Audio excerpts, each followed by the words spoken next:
All right, we're going to talk a little bit about the discussion questions from this week. I'm getting the sense in some of the responses that there's, perhaps a little bit of confusion, or maybe not. It's not an easy question to go find some of the responses here. So what I'm going to do is I'm going to kind of touch on each of the discussion questions to see if that may at least help you out with the understanding of kind of where to go with some of this information.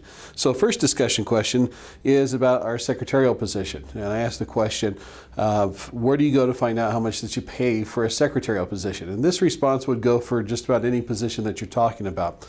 The specific resources where you go to get the information may differ a little bit, but the process is pretty much the same. Now, my recommendation is that if you're a larger organization, go ahead and spend the money to subscribe to some kind of salary survey type of a program. Things like Salary.com, ERI has some good stuff.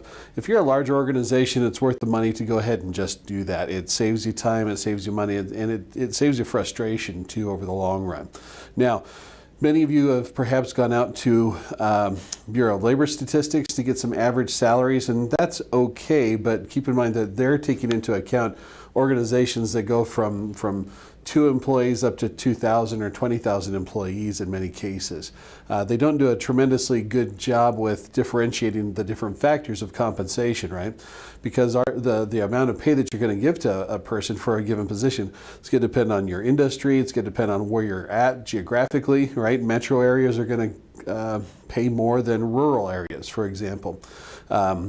Types of organizations. Public sector tends to pay a little bit less than private sector, for example. Your industry, if it's high tech, they tend to pay a little bit more. So there's some differences there, and those aren't always necessarily taken into account with the Bureau of Labor Statistics or that kind of information, or Department of Labor.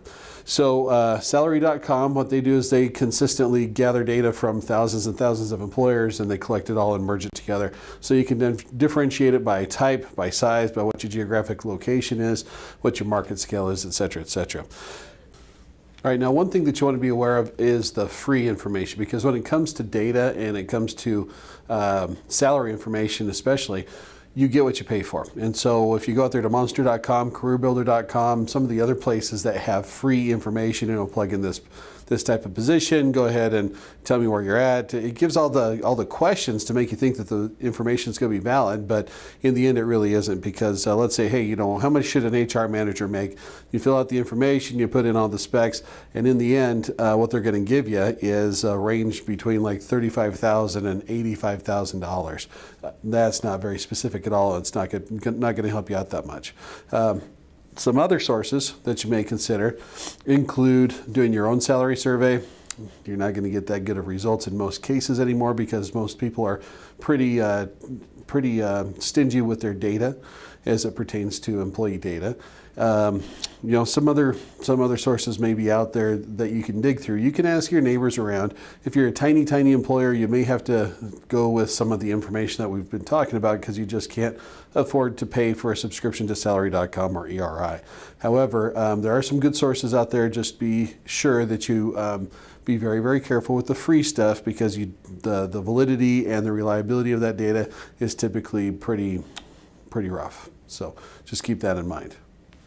All right, so let's talk about salary structures. This goes to discussion question number 2. And so when we talk about salary structures and we put together a compensation system, it really comes down to 3 factors that are primarily the focus when it comes to setting up a pay structure, right? It's number 1, internal equity, number 2, external competitiveness, and number 3, the ability to pay. As we take a look at those, right, the internal evaluation, the internal equity, is how one job compares to another job within the same organization. Now, in most cases, you start by creating a job description, and once the job description is set up, you come up with what are called compensable factors. In other words, what are you willing to pay for? Education, experience, scope of responsibility, financial impact, level of management that you have, any kind of supervisory responsibilities. The list can go on and on. What's really important is that you as an organization identify specifically what matters to you, and you create some kind of an assessment to say, here's what matters to us. Now, based on those compensable factors, you put together what's called a job evaluation, right? The job evaluation is typically a packet that you send out to the supervisor and perhaps the employee. They fill it out to say, here's what I do, here's how I do it, here's the degree and the level to which that I do it. Once that information comes in, what's going to happen is you're going to run it through a job analysis. The job analysis is saying, all right, here's this information from this job. We're going to assign certain scores and ranks. And once that score is put together, it's going to have a score right at the end, a general score based on all these compensable factors. That score is going to line up so when you do this job evaluation with all the positions in the organization, you're going to start to see things start to rank out a little bit. So you'll have positions that have numbers up here, positions that are lower down here. It starts to create a flow throughout your organization of where one position rates to another. What I'm going to do is I'm going to put out there in the news group some examples of the job evaluation questionnaire, maybe a job description, and the job analysis packet. So if you want to dig deeper, you can use that kind of information. This kind of information is not typically out there because consultants typically make their money and run their professions off of it. So you're not going to get a whole lot of free data to conduct really solid job evaluations or evaluations. So anyway, job equity, how one job compares to another, is one of the factors. Factor number 2 is going to be the market equity piece. How does this position compare to other positions in the local area, right? When you determine your job market that you're going to look at depends on a couple of things, right? Number one, it depends on the position that you're in. So if I have a secretarial position, for example, where I advertise for that position is going to be significantly different than perhaps a hard-to-find professional, right? I can typically go out to my local market, advertise online, maybe Craigslist, maybe go to the local paper, throw in an advertisement, and I'm going to get 40 or 50 applications, right? And I'll probably be able to find somebody who's qualified for a secretarial position or a janitorial position or something that's at an entry-level position. If I'm looking for a skilled marketing manager, though, that may be something that's going to lead me to search at a wider scale. So I'm going to have to go regionally. In some executive cases, I may need to go nationally, and so that's going to determine the market that I'm going to look at for pay. So if I'm looking at how much I should pay a secretary, I'm probably going to look here in my local market and say, this is what it looks like for here in this area.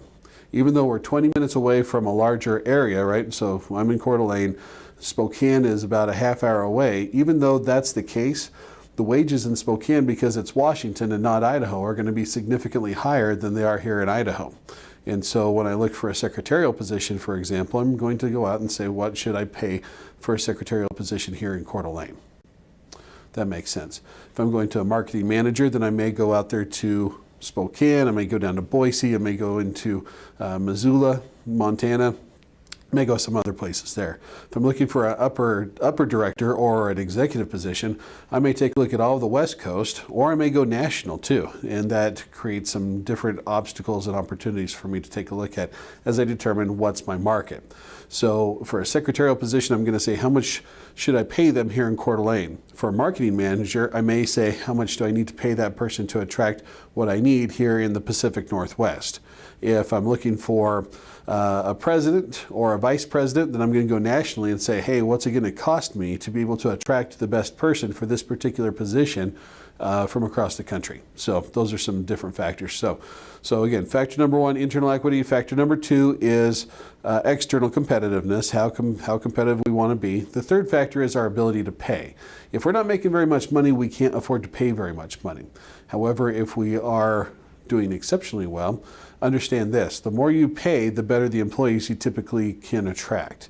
That's not to say that it's going to be that automatically, because if it's a higher pay, more people are probably going to apply for the position. And that means you're going to have to do a lot more weeding and scanning through the selection process.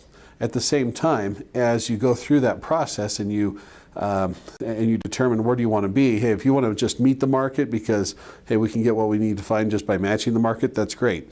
If you want to be a market leader, right, then you need to ask those questions such as, am I going to pay a premium of like 5%, 10%, 20%? Who am I going to attract, and how much is it going to cost for me to get them here?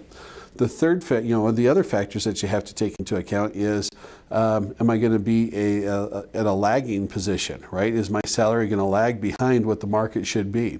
And what's the point of that? The point of that is just saying, hey, I need somebody here who's basically qualified, but I'm not necessarily looking for the cream of the crop. You get what you can afford.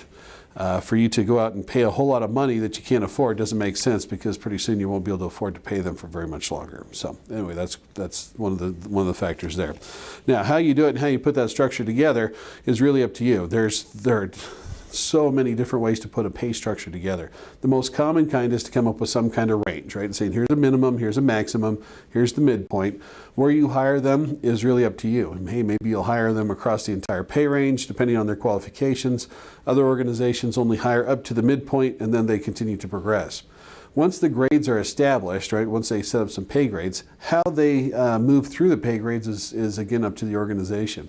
In some cases, it's going to be performance-based. So according to their performance evaluation outcome, they may get a 2% raise, 3% raise, 4%, 5%, 6%, whatever. And so they're going to move along the pay range that way. If it's more of a step and grade type of position, then you're going to have specific steps outlined through this whole salary grade, and then every single year that you're there, you go to the next step, the next step, the next step. That's very common in public sector settings, and it's very common in union settings. Not very common in private sector organizations, especially not pay for performance type of structures.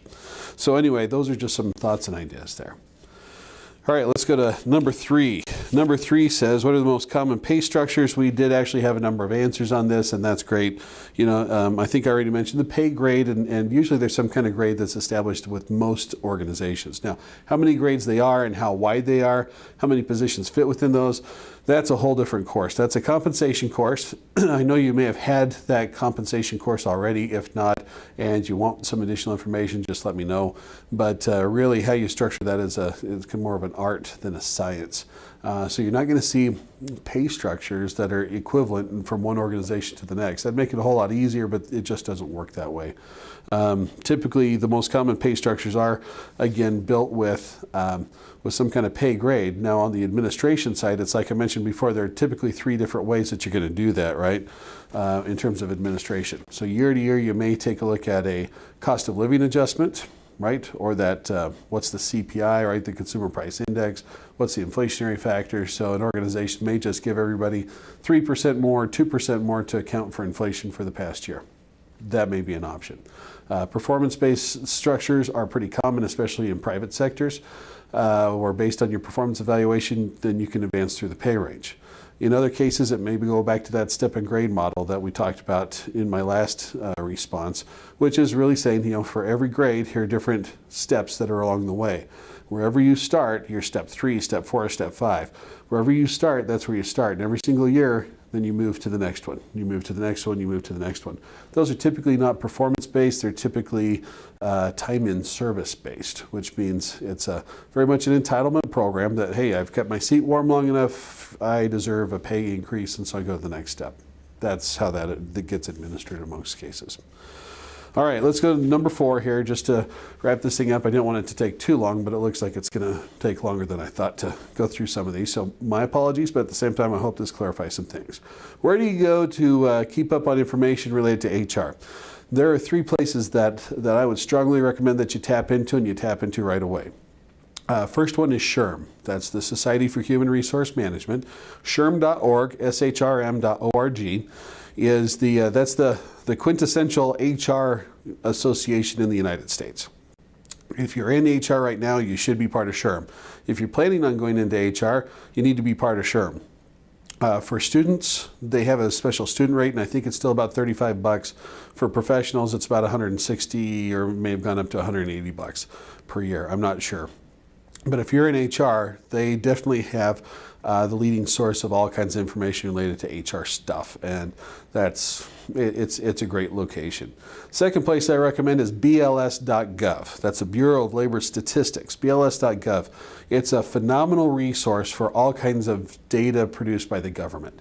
So if you're looking for census data, you're looking for information that you have to use to manage your affirmative action plan, all kinds of stuff. They have all kinds of information out there. They do link it back to the Department of Labor, and the Department of Labor has some stuff especially related to laws and breaking the law, right? Lawsuits, etc., etc. But BLS is a good source to come up with information. The final source I'm going to recommend is something that we all have, and that is access to the University of Phoenix online library. It is an amazing resource. So tap into that, find your best journals. One of the tools that the online library has is access to specific journals. If you go in there to the Journal of Human Resource Management, Harvard Business Review, I think, is tapped in there. There's several that are in there that you have direct access to. You don't have to pay a subscription to, and these are journals and periodicals that you would otherwise pay well over $100 per year per magazine or periodical to get. My recommendation is go in there at University of Phoenix, find your favorite resources, your favorite journals and periodicals, and tap into those. That is by far one of the best ways to stay ahead of this. Phenomenal information and all kinds of it, and it's free to you. So anyway, if you have more questions, let me know, but I just wanted to spend at least a few minutes to clarify maybe some of these bigger points. If you have additional questions and we carry this into the next week, that's totally fine. Just let me know and you can respond under this link. So take care. Have a good night.